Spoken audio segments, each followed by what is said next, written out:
ماہر نفسیات کہتے ہیں اگر پہلا بچہ بیٹی ہو تو اس کی صورت اور مزاج 90% اپنے باپ سے ملتی ہے۔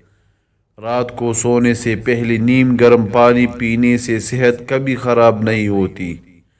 نہانے کے بعد بدن پر سرسوں کا تیل لگانے سے بدن میں طاقت آتی ہے۔ جلدی جلدی نہانے سے انسان کا بدن بہت جلدی بوڑھا ہونے لگتا ہے۔ گھر میں بھی برکتی پیلی ہوئی ہو تو رات کے وقت جلدی سو جایا کرو اور صبح جلدی جاگ جایا کرو۔ پاؤں پر سوجن آنا شروع ہو جائے تو بکری کا دودھ پی لیا کرو، جلدی افاقہ ہوگا۔ زیادہ بولنے سے انسان کے اندر فیصلہ کرنے کی صلاحیت کم ہوتی رہتی ہے۔ پاؤں گھسیٹ کر چلنے سے انسان کے دماغ کی نسیں کمزور ہو جاتی ہے۔ گھر میں بلیاں پالنے سے گھر میں برکت آتی ہے اور مصیبت دور ہو جاتی ہے۔ جس گھر میں فجر کی اذان پر چراغ جلتا ہو وہاں رحمت برستی ہے۔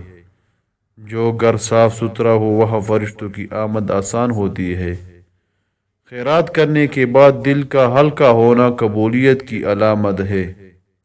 خواب میں سبز رنگ دیکھنا اللہ کی مدد کی نشانی ہے۔ بار بار گلہ بیٹھ جانا حسد یا بری نظر کی نشانی ہو سکتی ہے۔ خواب میں بلی دیکھنا کسی خطرے کی علامت ہے۔ رزق کا رک جانا اکثر زکوٰۃ میں کمی کی وجہ سے ہوتا ہے۔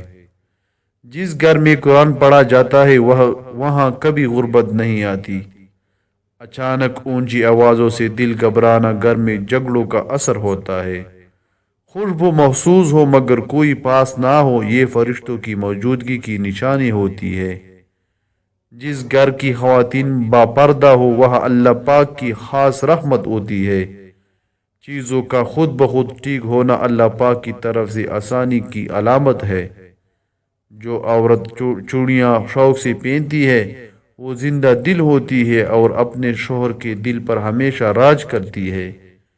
جو شخص عورتوں کو بری نظر سے دیکھتا ہے علم کا نور اس سے چھین لیا جاتا ہے۔